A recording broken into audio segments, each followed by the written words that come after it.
ابتدا رب جلیل کے بابرکت نام سے جو دلوں کے بھید خوب جانتا ہے، سامعین و ناظرین کو محمد عامر حضور کا سلام قبول ہو۔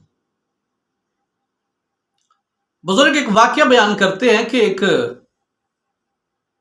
نوجوان مگر نابینا لڑکا،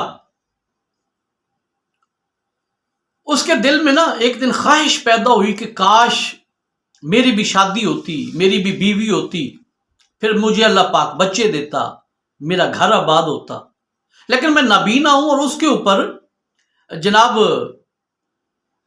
غربت بھی بہت زیادہ ہے، تو لہذا کوئی بھی نابینا کو اپنی بیٹی تو نہیں دینا چاہے گا، لیکن کیا کریں، ہزاروں خواہشیں ایسی کہ ہر خواہش پہ دم نکلے۔ انسان کے دل میں بڑی خواہشیں ہوتی ہیں، امنگیں ہوتی ہیں، آرزویں ہوتی ہیں۔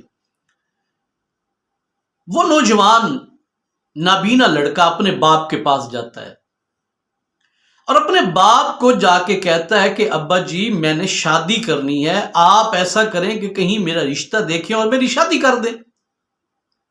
باپ نے جب دیکھا تو باپ نے کہا میں ڈنڈا اٹھا کے تیرے سر پہ ماروں گا، یہاں کھانے کو لالے پڑے ہوئے ہیں، گھر میں کھانے کو کچھ نہیں ہے، اوپر سے تو اندھا ہے، نابینا ہے۔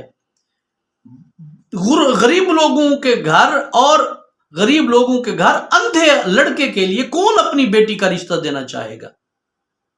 چل بھاگ جا اور دوبارہ میرے سامنے یہ بات نہ کرنا۔ اب جناب خواہشیں منہ کو چڑھی ہوئی، باپ نے دھتکار دیا، بے عزت کر کے بھگا دیا، مارنے کا یعنی کہ ڈراوا بھی دیا۔ اب یہ واپس چلا گیا، ایک رات گزاری،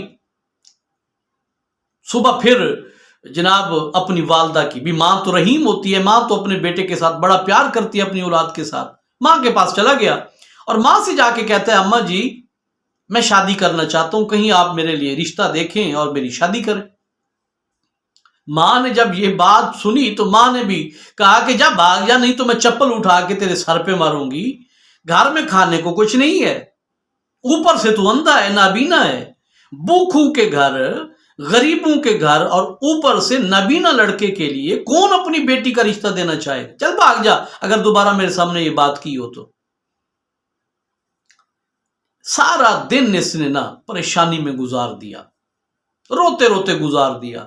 میرے ساتھ کے جو میرے ہم عمر تھے ان کی شادیاں ہو گئی، ان کے بچے ہو گئے، اگر میں نابینا ہوں، اندھا ہوں، تو اس میں میرا تو کوئی قصور نہیں ہے، اللہ نے جیسے بنایا ہے، اگر میرے بس میں ہوتا تو میں اپنے آپ کو تمام عیوب سے پاک بناتا۔ اگر اللہ نے مجھے اندھا ہی پیدا کیا تھا تو پھر اللہ میرے اندر دل نہ رکھتا، آرزویں اور امنگیں اور خواہشیں نہ رکھتا۔ اب ایک اندھا بنا دیا، ایک غریب بنا دیا، اور پھر خواہشیں اور آرزویں بھی موجود ہیں۔ ماں کے پاس گیا تو اس نے بے عزت کیا، باپ کے پاس گیا تو اس نے بے عزت کیا۔ جناب سارا دن اسی پریشانی میں اور روتے روتے گزرا۔ جب رات ہوئی لیٹے لیٹے اچانک اس کے دل میں خیال پیدا ہوا کہ میں ادھر ادھر تو اپنی خواہشات بیان کرتا پھر رہا ہوں، میں اس مالک سے کیوں نہ مانگوں جو تمام کی خالی جھولیاں بھرنے والا ہے؟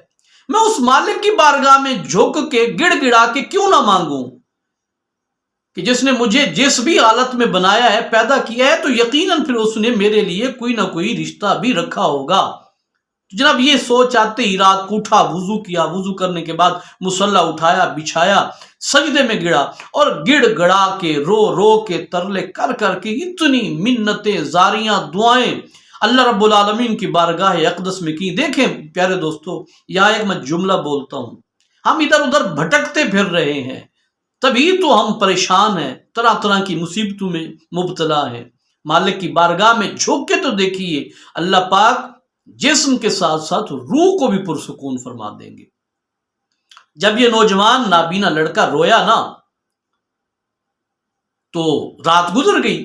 جب صبح ہوئی تو اس نوجوان نے اپنی ماں کو جا کے کہا کہ میں نے اللہ رب العالمین سے رات دعا مانگی ہے، میں تیرا بیٹا ہوں اماں، تو اس طرح کر آخری مرتبہ میرے کہے پہ اپنے کسی بھی قریبی رشتہ دار کے گھر جو غریب ہوں لیکن ان کی بیٹی جوان و خوبصورت نہ بھی ہو، جیسی بھی ہو، آپ جا کے ایک مرتبہ میرا رشتہ، ایک مرتبہ میرے کہے سے چلی جائیں۔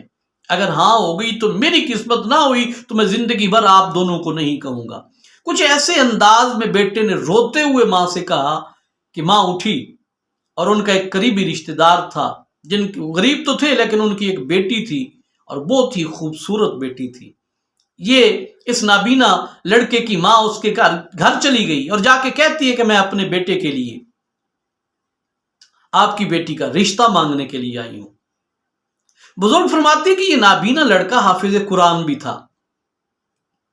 تو جب اس نابینا حافظ قرآن کی ماں نے جا کے رشتہ مانگا نا، تو وہ آدمی آگے سے کہتا ہے کہ میں نے بیٹی کا رشتہ کہیں نہ کہیں تو کرنا ہی ہے، تو کیوں نہ میں ایک حافظ قرآن کو اپنی بیٹی دوں تاکہ میری بھی اور میری بیٹی کی بھی بخشش کا ذریعہ بن سکے۔ سبحان اللہ۔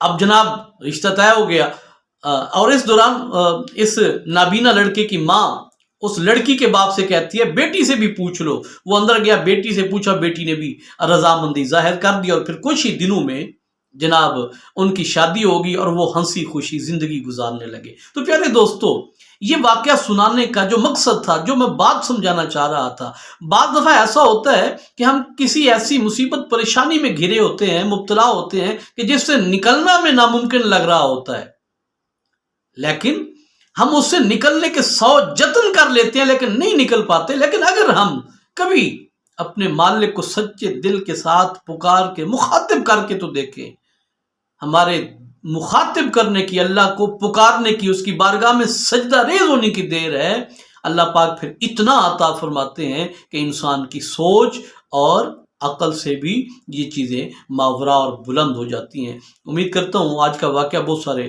لوگوں کی اصلاح کا ذریعہ بنا ہوگا۔ واقعہ کیسا لگا ضرور بتائیے گا، اپنی رائے سے ضرور آگاہ کیجیے گا۔ اپنا ڈھیر سا خیال رکھیے گا۔ بہت جلد ایک نئی ویڈیو کے ساتھ آپ کی خدمت میں حاضر ہوں گا، تب تک کے لیے مجھے اجازت دیجیے۔ السلام علیکم ورحمۃ اللہ وبرکاتہ۔